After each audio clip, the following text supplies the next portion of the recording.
Então tá, vamos começar então, pessoal. Para começo de conversa, a gente contar a história dos pesticidas no Brasil, é interessante nós entendermos como era o mundo antes dos pesticidas, século XIX. Antes do século XIX, como é que funcionava? As pragas eram tão intensas, tão terríveis, de proporções quase bíblicas, que pragas de gafanhoto chegavam a destruir cidades inteiras. Eu tenho naquele painel ali uma notícia do jornal A Federação de 1892, de uma praga de gafanhotos que destruiu a zona rural do município de Pelotas, que naquele tempo ia até Tapes, né? Toda aquela região lá. Outra questão interessante, as formigas, elas eram tão destrutivas para a lavoura naquela época, que se dizia antigamente que uma propriedade rural ela perdia ou ganhava valor dependendo se tinha ou não formigas na propriedade. Tanto que um famoso naturalista francês cunhou a famosa frase: ou o Brasil acaba com a saúva ou a saúva acaba com o Brasil. Por quê? Porque a praga de formigas ela era de um nível de destruição da lavoura imenso. Mas as coisas começam a mudar no século XIX. No século XIX, a indústria química começa a produzir os primeiros pesticidas produzidos em laboratório. Vamos falar assim em laboratório, mas o termo certo seria drogaria, porque eles eram feitos em farmácias, né? Os farmacêuticos manipulavam os primeiros agroquímicos. E eles eram, em geral, baseados no enxofre ou baseados no arsênico. O primeiro produto químico comercializado no Brasil, importado da Inglaterra, foi em 1881 o bisulfureto de carbono salvicida coral. Mas o primeiro agroquímico comercializado no Brasil, produzido no Brasil, foi o formicida Guanabara, desenvolvido por um químico do Rio de Janeiro em 1883. O formicida Guanabara ele era baseado basicamente em ácido sulfúrico, sulfureto de carbono e enxofre. E ele ganhou um grande contrato, esse químico Cunhaçá, com as ferrovias imperiais do Dom Pedro II, para eliminar as formigas que atacavam as margens das rodovias ferrovias e que às vezes causavam formigueiros imensos que atrapalhavam o trânsito dos trens. Uma curiosidade no que diz respeito ao formicida Guanabara é que havia uma campanha de marketing maciço. Foi a primeira grande campanha de marketing de um agroquímico no Brasil. O Cunhaçá colocou anúncio de página inteira em revistas da época, como o Almanaque Carioca, o Almanaque Econômico e a Revista Ilustrada, coisa que na época já era raro, anúncio de página inteira. Ele colocou anúncio em praticamente todos os jornais, tanto da corte quanto das províncias, entenda-se corte como capital do Império, Rio de Janeiro. E criou o primeiro jingle de publicidade, a primeira musiquinha de publicidade que se tem registro no Brasil, uma polca chamada Viva o Formicida Guanabara. Só que em 1881, se não me falha a memória, não havia rádio no Brasil. E também não havia gravadora de disco. Então como é que o Cunhaçá ia popularizar a musiquinha dele? Numa sacada de gênio, ele fez o seguinte: você comprava um frasco de formicida Guanabara e ganhava uma partitura da musiquinha.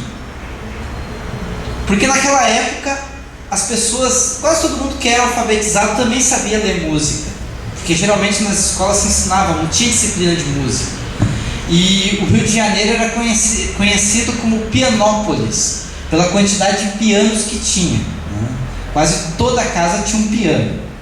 Então, por causa disso, a popularidade do formicida Guanabara chegou no ápice nas décadas seguintes. E se tornou o primeiro fenômeno de venda dos agroquímicos.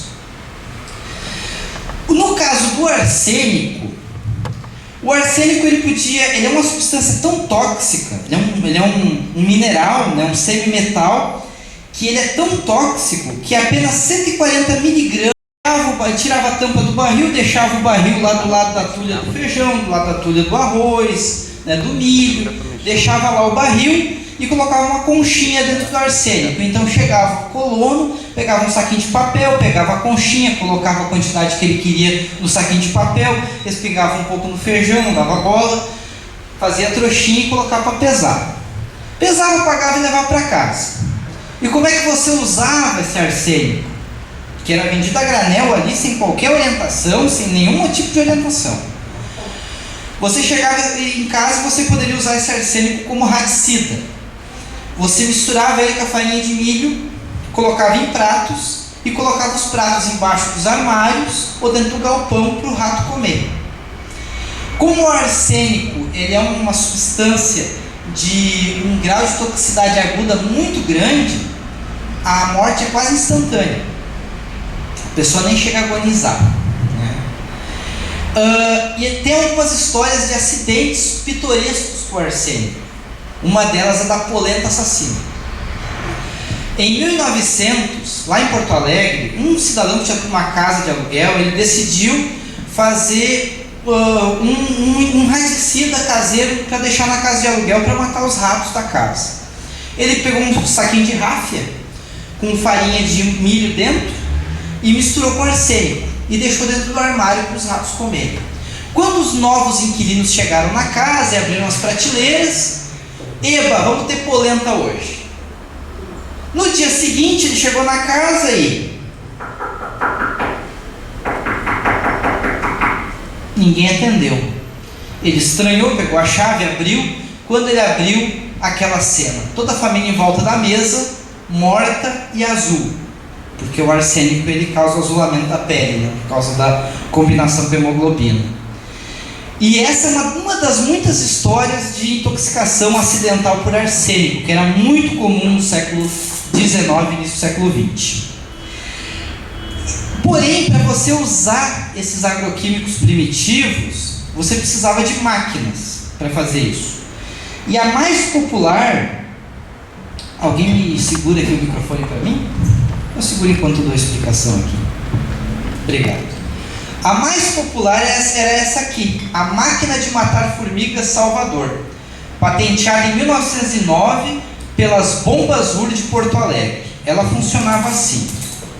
Essa máquina centenária funcionava da seguinte forma: você abria essa ampola de metal e aqui dentro colocava palha de milho, arsênico, umas pitadinhas de arsênico e uma brasa acesa. A brasa é fazer a palha de milho e o arsênico queimarem juntos, o que iria nebulizar o arsênico, deveria um gás nebulizado. Você introduzia essa parte dentro do formigueiro e começava a tocar o fole. Com isso, o arsênico virava um gás que ia se dissipando por dentro do formigueiro. Para melhorar o processo, o que se pedia para as crianças, os colonos pediam para as crianças fazerem, é irem aonde vazava o gás e colocarem uma pedrinha para impedir que o gás saísse do formigueiro. E as crianças, obviamente, respiravam uma boa quantidade de arsênico. Faz muito tempo isso. Acho que eu fui cobaia. Então, muito obrigado. Então, o século XIX ele vai terminando, vai começando o século XX, e a próxima etapa no uso dos pesticidas começa em 1914. Que guerra começou em 1914?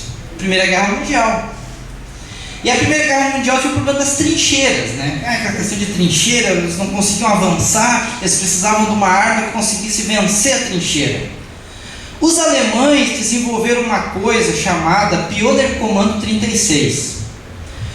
Pioneer Commando 36. O Pioneer Commando 36, alguém assistiu Capitão América, o primeiro filme? Deve ter visto a Hydra, né? A divisão científica nazista, que é ficção ali, mas existia uma divisão científica militar na Alemanha Imperial, que era o Pioneer Commando 36. Eram químicos, bioquímicos, farmacêuticos que trabalhavam para o Império Alemão no desenvolvimento da chamada arma secreta, a grande arma que iria acabar com a guerra. E em 1915, na Batalha de Ypres, essa arma se revelou ser o gás clorídrico. Eles fizeram o quê? Eles levaram mais de 30 toneladas de gás clorídrico em pó para a trincheira alemã, e quando o vento foi em direção à trincheira francesa, eles abriram as latas. O cloro se volatilizou, virou um gás, e esse gás foi enviado para a trincheira francesa. Como o cloro é altamente alcalino, ele, quando entrou em contato com os olhos e com o sistema respiratório dos franceses, ele secou. Então os franceses ficaram imediatamente cegos e muitos morreram asfixiados. O gás clorídrico foi só uma das armas químicas usadas na Primeira Guerra Mundial. Também foram utilizadas o gás lacrimejante e o gás mostarda. Calcula-se que 500 mil soldados ficaram com sequelas das armas químicas durante a Primeira Guerra Mundial e 30 mil tinham morrido. Aquele uniforme que vocês veem ali, é um uniforme da Missão Militar Brasileira de 1918, porque em 1917 o presidente Venceslau Braz, em resposta ao naufrágio dos navios brasileiros, decretou guerra ao Império Alemão e às potências centrais. Quando os brasileiros chegaram na França em 1918, eles se depararam com a guerra química, que já era padrão na época. E não eram só os alemães que usavam, não. Os ingleses, os franceses e os belgas também usavam armas químicas. E o que aconteceu? Os brasileiros tiveram que ir para o fronte usando aquelas máscaras para evitar a intoxicação por armas químicas. Quando a guerra termina, o que a indústria vai fazer com aquelas toneladas de armas químicas? Enterrar? Jogar no mar? Queimar? Não, eles vão vender. E para quem que eles vendem? Para o agricultor. Então começa a segunda etapa na história do agrotóxico, que é o surgimento das armas, que nós temos primeiro dos pesticidas minerais, e agora nós vamos entrar nos pesticidas químicos. O mais popular na década de 20 e 30 é o cianeto, né? O cianeto, que era comercializado nos Estados Unidos pela Cyanamid Corporation como cianogás. O cianogás era vendido no Brasil pela Blenco S.A., que era importadora, que vendia também essa máquina aqui, a máquina original da época. Essa aqui é a aplicadora, né, a Cianogás Duster, a aplicadora de cianogás. Você colocava o pó do cianogás aqui no vidro e colocava a mangueira dentro do formigueiro e começava a bombear o pó, bombear o oxigênio, fazendo com que aquele pó turbilhonasse dentro, e turbilhonando ele volatilizava, ele virava um vapor. Uma curiosidade sobre o cianeto é que você podia comprar o cianeto pelo correio.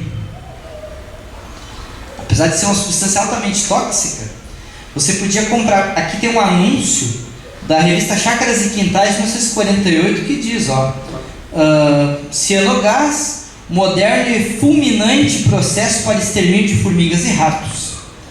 Encomende o seu pela Blenco S.A., importadora e distribuidora, pela Caixa Postal 2222, Rio de Janeiro. Na época, década de 40, 30, principalmente década de 30, 40 e 50, haviam catálogos agrícolas, que era mais ou menos o OLX daquela época, né, o Mercado Livre daquele tempo, em que você podia comprar pesticida pelo correio, pelo reembolso postal. Então era comum as pessoas comprarem, sem agrônomo, sem orientação, sem informação. Muitas vezes as embalagens como essa aqui de cianogás em inglês, então o agricultor ficava mais perdido do que nunca. E 70% dos agricultores naquela época eram analfabetos também. Se tivesse em português não ia adiantar de nada. Então, na verdade, para vocês verem como o acesso era fácil e restrito. Mas o uso mais conhecido do cianeto não era como pesticida de lavoura. O uso mais conhecido foi na Alemanha. Em 1924, a empresa Degech, que era um dos braços químicos da Bayer, ela desenvolveu uma marca de cianeto chamada Zyklon B. O Zyklon B era utilizado para desinfestar e detetizar de forma simples, mais ou menos que nem o gimo fumegante hoje, né? Galpões e instalações industriais. Funcionava assim: você abria a lata, simplesmente abria a lata e despejava o pó no chão. O pó ia em contato com o oxigênio volatizando e liberando o gás cianeto. E em pouco tempo, ratos, baratas e outros insetos e pragas estavam todos mortos.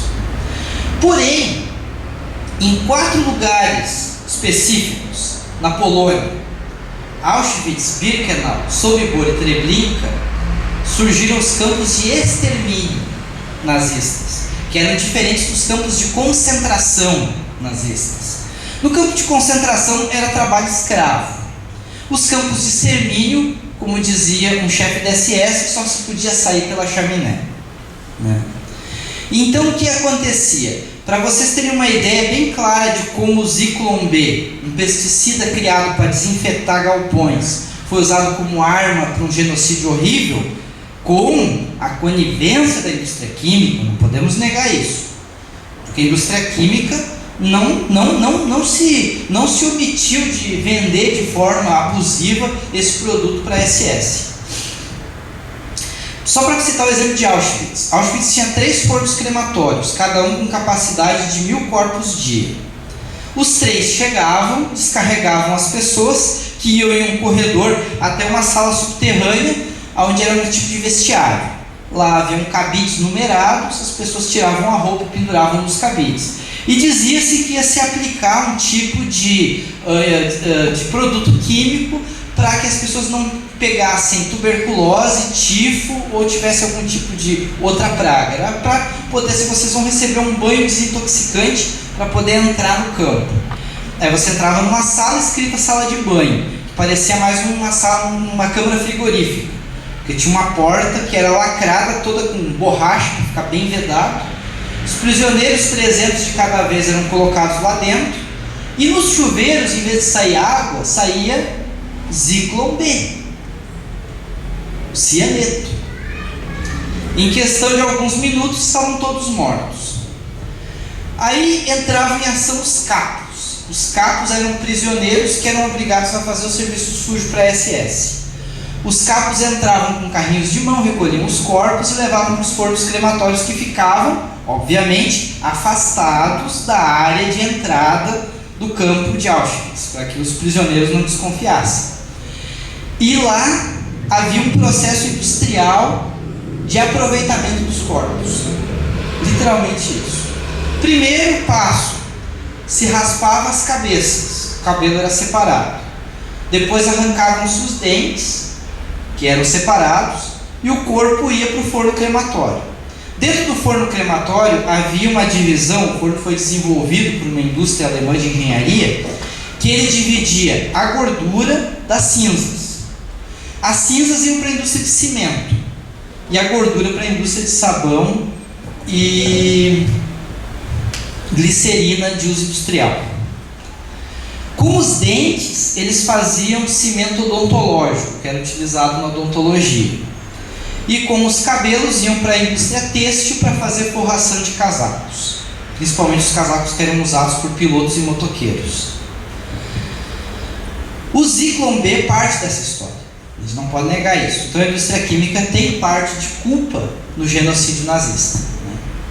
Terminada a guerra, surge uma questão: os pesticidas são perigosos. Substâncias como cianeto, arsênico e ácido sulfúrico são perigosas. Precisamos de um pesticida eficiente e que seja seguro. A indústria química novamente traz a solução. Um químico chamado Paul Hermann Miller, químico suíço, trabalhava para a Suíça Geise, desenvolve o DDT. Todo mundo se lembra, né, da expressão vou detetizar a casa e tal, que vem daí do DDT. O DDT, diferente dos pesticidas que vieram antes, é o primeiro pesticida sintético da história. Ele tem uma característica, ele não tem intoxicação aguda. O que é intoxicação aguda? É comeu, morreu. Ele não tem isso. Então, diferente dos pesticidas anteriores, ele não causa intoxicação aguda e os agricultores acham que ele é totalmente seguro. Bom, ele não está me fazendo mal, então ele é bom. O DDT chega num ponto tal no uso dele que a indústria passa a vender ele como sendo inofensivo. Eu tenho um anúncio aqui do Correio da Manhã de 1950, eu vou ler o anúncio para vocês. As crianças são as vítimas porque apanham piolhos de seus próprios companheiros. Nesse caso, friccione logo Neocid em pó e os piolhos morrerão em pouco tempo. Aplique o pó que não irrita a pele, é absolutamente inofensivo. Contra qualquer espécie de piolho, use a latinha de Neocid em pó. O Neocid tinha 5% de DDT naquela época. Claro que hoje ele não usa mais DDT como base, hoje ele usa pireto. Mas a questão é, se usava um pesticida agrícola para matar piolho de cabeça de criança. E se achava que estava tudo muito bom. O DDT passa a se tornar um problema na década de 60, quando a bióloga Rachel Carson escreve o livro Primavera Silenciosa. Essa bióloga, ela traz a atenção que está havendo, que o DDT pode provocar câncer em seres humanos e interfere na vida animal, aumentando a mortalidade de pássaros. Vira uma polêmica isso nos Estados Unidos, porque o DDT era substância milagrosa. A indústria vendeu o DDT como um milagre da ciência. Tanto é que, olha o absurdo, que o Paul Herman Miller, ele ganhou o Prêmio Nobel de Medicina de 1948 pela descoberta do fantástico DDT. Ele recebeu o Prêmio Nobel de Medicina por ter produzido uma das piores substâncias que o mundo já viu. Só que o DDT, assim, ele tem efeito cumulativo. Você não vai sentir os efeitos nocivos do DDT após a aplicação. Você talvez não vai sentir ao longo de sua vida. Geralmente o que o DDT provoca é má formação genética, além de alguns tipos de câncer. Mas acaba acontecendo o quê? Que muitos dos que foram intoxicados por DDT acabaram tendo filhos com deformações congênitas. Isso se tornou muito comum depois dos anos 50 e 60. É chamado poligafanhoto? Exatamente. Tinha um parente próximo do DDT que era o BHC. Esse sim era o pó de gafanhoto. E as crianças ficavam pulverizadas? Exatamente. Você está fazendo com a mão limpa. Não... Tem uma história que me conta. Durante essa exposição em Selva, um agricultor me contou essa história.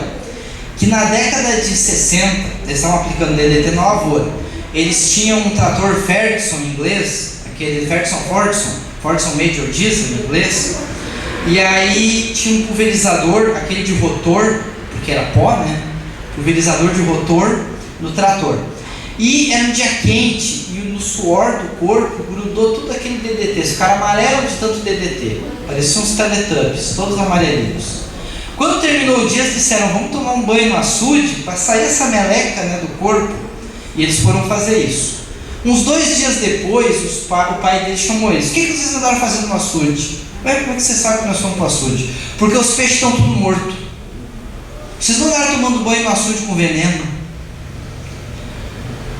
Preste atenção na questão. O pai não estava preocupado com a saúde dos filhos. Ele estava preocupado que os peixes morreram por causa do veneno. Mas os filhos, grandes coisas. Porque havia a ilusão de que os produtos químicos o ser humano era imune a eles. Havia essa ilusão. Não, o ser humano é imune, não acontece nada com o ser humano. Quando houve a polêmica nos Estados Unidos com o DDT, conta-se que precisou haver uma CPI no Congresso para avaliar a situação, porque ficou polêmica e tal. E um advogado da GEI de Suíça pegou um pacote de Gesarol, que nesse aqui, encheu a mão na frente dos deputados e comeu, para provar que o DDT não fazia mal. Isso são apenas uma das histórias que se contam. Depois do DDT, próximo etapa nos produtos químicos agrícolas é os organoclorados. E o mais comum é o Aldrin, que vai na formulação do formicida Shell e do formicida Tatu. O Aldrin, ele se conecta às moléculas de gordura. E é muito curioso, porque ele vai subindo a cadeia alimentar. Então o que acontece? O agricultor aplica o Aldrin, talvez ele não se intoxique, mas o solo está intoxicado, o boi come aquele pasto. O boi vai acumular o Aldrin na gordura dele. A chuva vai levar o Aldrin para o rio. O peixe vai acumular na gordura dele.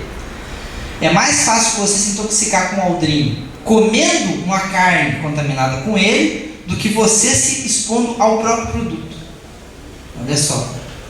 Então o Aldrin, por exemplo, fez com que certos rios dos Estados Unidos fossem banidos da pesca por muitos anos, por causa da contaminação que o rio tinha com o Aldrin.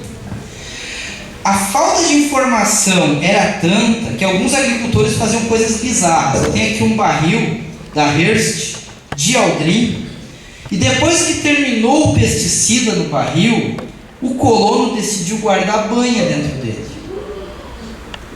Isso era muito comum, usar embalagem de agrotóxico para guardar alimento, muito comum. Uma outra curiosidade que esse barril conta para nós é o que diz aqui, ó, Hearst do Brasil, Química e Farmacêutica. Quem faz o remédio é o mesmo que faz o veneno. Bayer, BASF, todas essas empresas também são empresas farmacêuticas. Então a gente vê essa colaboração que existe entre a indústria farmacêutica e a indústria química na produção dos pesticidas e agrotóxicos. Outro aspecto que é interessante citar é o caso dos herbicidas. A gente falou dos inseticidas mais aqui, mas temos a questão dos herbicidas. O 2,4-D ele foi desenvolvido durante a Segunda Guerra Mundial, mas ele ficou famoso nos anos 60 durante a Guerra do Vietnã. Por quê? Porque a floresta do Vietnã, a floresta tropical do Sudeste Asiático, era o esconderijo perfeito dos Vietcongs. Os Vietcongs, comunistas revolucionários, liderados por Ho Chi Minh, se escondiam na floresta. E aí quando passavam os helicópteros Apache americanos, eles estavam lá com a ponto .50 preparadinha para derrubar eles. Então era uma questão vital para a manutenção da guerra do Vietnã, acabar com a floresta tropical. Ela tinha que ser eliminada. E a forma que a indústria química achou foi o 2,4-D, um herbicida que mata as plantas, desfolha elas, é um agente desfoliante. Misturado com outras substâncias químicas, o 2,4-D se transformou num agente laranja, que era pulverizado por aviões nas florestas tropicais do Vietnã. O agente laranja ele causou má formação genética em toda uma geração de crianças vietnamitas, principalmente problemas relacionados à parte cerebral, retardo mental, microcefalia e outras coisas do gênero, todas provocadas pelo 2,4-D.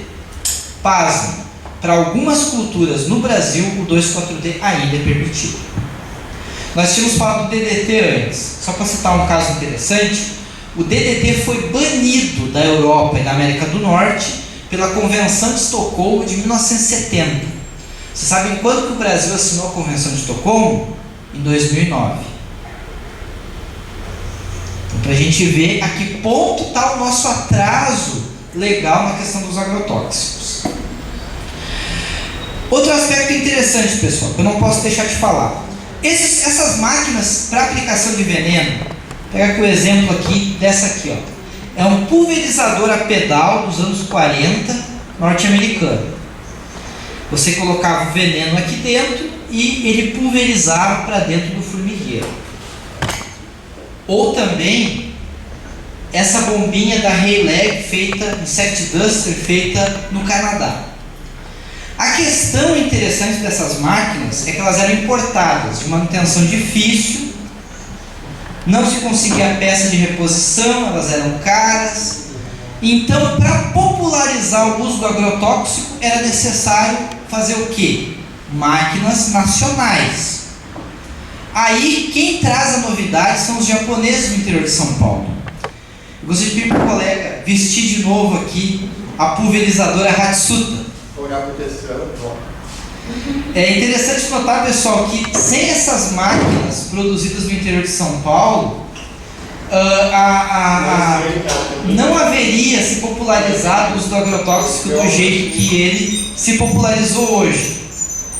Porque essas máquinas tinham a vantagem de serem baratas, fabricadas no país, manutenção fácil, e isso com o tempo foi popularizando o uso do pesticida, né, no Brasil. Foi tornando mais barato e viável utilizar pesticida no Brasil. Acho que te vira mais um pouquinho, do outro lado.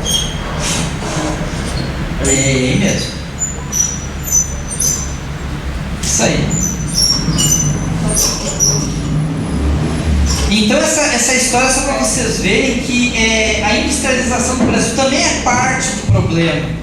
Porque o período ali, JK, depois do período militar, que o Brasil explode, vira um país industrial, vira um país, né, com grandes indústrias metalúrgicas, a gente acaba tendo essa questão. A industrialização do país, ela acaba por acelerar o processo de intoxicação da agricultura, porque torna barato, viável e tecnicamente factível botar veneno na lavoura cada vez mais. Esse histórico aqui, ele não seria nada se nós não pensássemos no agora. O problema todo é esse, pessoal. A história dos agrotóxicos no Brasil, ela é chocante, de certa forma. Mas mais chocante ainda é a situação atual. É claro que a toxicidade dos produtos diminuiu muito em comparação com as décadas de 40, 50. Diminuiu muito, não são mais tão tóxicos quanto eram. Entretanto, a quantidade do consumo de pesticida é que é absurdamente maior. Naquele painel ali, aquela mesa, não vou conseguir chegar até lá, mas daí o colega pode mostrar para nós ali. Ali a gente vê, por exemplo, olha só, não pode deixar aí, acho que ele consegue filmar dali. Ali nós vemos a produção latino-americana de soja. Na produção latino-americana de soja, olha só que absurdo. 65% da soja produzida na América Latina vou começar de novo. Na produção latino-americana de soja, 65% da soja produzida na América Latina vem dos outros países da América Latina e 35% é feita no Brasil. O Brasil ainda assim é o maior produtor individual de soja. Só que no que diz respeito ao consumo de agrotóxicos, olha o absurdo. Nós consumimos 90% dos agrotóxicos da América Latina. Isso faz sentido? O Brasil é o maior consumidor mundial de agrotóxicos. E o problema está no fato de que consumimos muito mais do que é necessário consumir. Há vários motivos para isso. Um deles é uma prática que só é praticada aqui no Brasil, que é da tal da aplicação preventiva, que você coloca veneno sem ter a praga. É mais ou menos como fazer quimioterapia sem ter câncer, tá? Mas no Brasil é comum. Os engenheiros agrônomos corroboram essa prática, apoiam ela, e a indústria química com certeza também apoia, o Ministério da Agricultura também apoia. Então o agricultor taca-lhe veneno na lavoura sem a necessidade desse veneno. Outra questão ruim, a questão regulatória. A Anvisa, Agência Nacional de Vigilância Sanitária, é responsável por liberar ou não a produção e o comércio de pesticidas, mas não tem poder sobre a compra e o uso deles. Isso não tem poder. Ela não fiscaliza o uso do pesticida, porque quem fiscaliza o uso do pesticida é o CREA. E o CREA é uma organização dos engenheiros agrônomos. Então o que acaba acontecendo é como colocar a raposa para cuidar do galinheiro. O que acaba acontecendo é que, infelizmente, pelo menos no Brasil, uma parcela considerável dos engenheiros agrônomos se reduziram a revendedores de agrotóxicos. Porque estudos feitos pela Polícia Federal do Estado do Paraná, Superintendência Federal do Estado do Paraná e Secretaria da Agricultura do Estado do Paraná comprovaram que a maioria das receitas agronômicas são fraudulentas. A receita agronômica que diz que você tem para comprar aquele produto. Por exemplo, um município queria comprar um herbicida, um secante, para limpar o terreno, que é proibido. Então, o engenheiro agrônomo, ele colocou que o terreno a ser limpo era uma roça de feijão, quando na verdade era uma praça, para que a receita tivesse mais ou menos uma cara de ser correta. E vários outros casos, eu nem vou citar, porque senão se estenderíamos muito, mas só para vocês verem que existe esse fator. Os engenheiros agrônomos acabam ficando à mercê da indústria química, dominados por ela, e acabam trabalhando para ela, não para o agricultor. Claro, não podemos generalizar, mas uma parcela considerável faz isso. Outro fator também que é bastante preocupante é o fato de que nós temos uma cultura do agrotóxico. Por exemplo, hoje as cooperativas e revendedores de agrotóxicos fazem tal de dia de campo.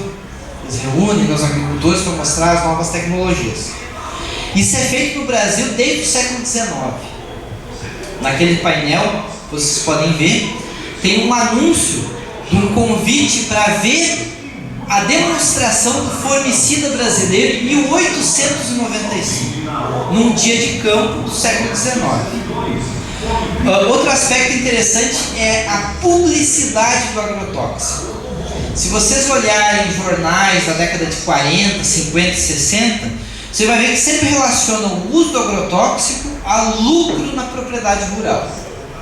Por exemplo, ali nós temos um anúncio do Fenatox de 1951. Nesse anúncio aparece um agricultor com o cesto cheio de algodão. E aí coloca lá, com Fenatox mais algodão. E do lado tem um agricultor com o cesto vazio. Sem Fenatox, sem algodão. O Rodiatox, por exemplo, tinha um slogan: é com isso que o algodão dá dinheiro. Então, na verdade, a doutrinação é uma doutrinação. O agricultor é doutrinado, ele é ensinado há 130 anos que o agrotóxico é indispensável. Na verdade, não tanto que o agrotóxico é indispensável, mas que quanto mais agrotóxico, mais eu produzo. A ideia que nós temos que passar é a seguinte: pela tecnologia atual, para produzir produtos agrícolas em grande quantidade, nós ainda dependemos do agrotóxico, porque a agricultura orgânica ela não está ainda preparada para suprir as demandas em grande quantidade da alimentação humana. Ainda não está preparada. Com certeza estará, mas nesse momento ainda não, por 3 gargalos. O primeiro é o técnico. Nós não temos engenheiros agrônomos que saibam lidar com agroecologia em quantidade suficiente no Brasil. Não temos, simplesmente isso. O segundo é o econômico. O produto agroecológico ainda é muito mais caro que o produto convencional. E o terceiro é o logístico. Nós teremos que fazer uma grande mudança em todo o sistema de venda e revenda de produtos agrícolas para conseguir colocar esse produto no mercado. Esses gargalos teriam que ser vencidos ao longo do tempo. Mais um ponto que é importante citar é o seguinte: se o Brasil pelo menos consumisse agrotóxico no mesmo nível que a Europa e os Estados Unidos, nós já teríamos uma vitória imensa, porque nós consumimos uma quantidade de agrotóxico que, dependendo da cultura, chega a 100 vezes o que é consumido em outros países. A quantidade de agrotóxicos consumido no Brasil é absurdamente grande. Então a questão que a gente quer transparecer com essa exposição é essa: uma história do consumo de agrotóxicos, e que há necessidade de se refletir nesse consumo para que se faça um consumo consciente. Para terminar, aquele cartaz no fundo, que é para reflexão.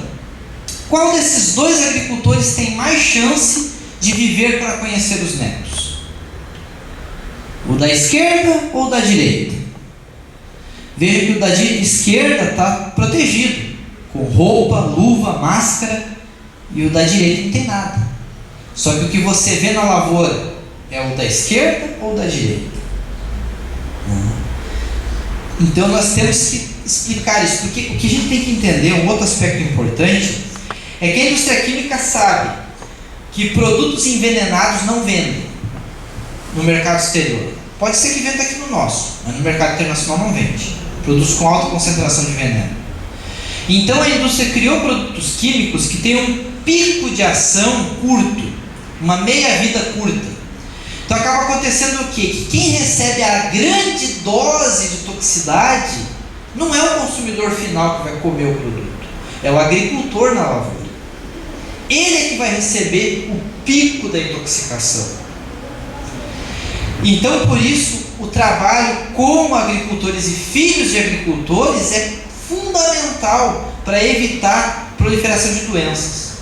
E um dado alarmante. Segundo a pesquisa feita pela Fundação Oswaldo Cruz, no estado do Rio de Janeiro, que é um dos maiores produtores de legumes, tomates e assim por diante aqui no Brasil, que é uma das culturas que mais vai agrotóxico, para cada pessoa no estado do Rio de Janeiro, cada morador da zona urbana que comete suicídio, para cada morador da zona urbana que comete suicídio, 5 da zona rural cometem suicídio. Qual é a conclusão do estudo da Fundação Oswaldo Cruz? Que o agrotóxico é quem provoca esse índice altíssimo de suicídios na zona rural. O que uma coisa tem a ver com a outra? Tudo! Como que o inseticida mata o inseto? Destruindo o sistema nervoso do inseto. E o que ele faz com o sistema nervoso do agricultor? Destrói. Então, é muito comum nas zonas rurais encontrar pessoas com menos de 60 anos que já têm Alzheimer, que já têm Parkinson, que já têm problemas, disfunções múltiplas, depressão, estresse pós-traumático, síndrome de pânico, distúrbio bipolar do humor, alcoolismo. Tudo isso vai canalizando a pessoa para uma autodestrutividade psicológica, até chegar no ponto que ele pega uma espingarda, bota na boca e puxa o gatilho. Então, essas conclusões a gente chega com esse trabalho, né?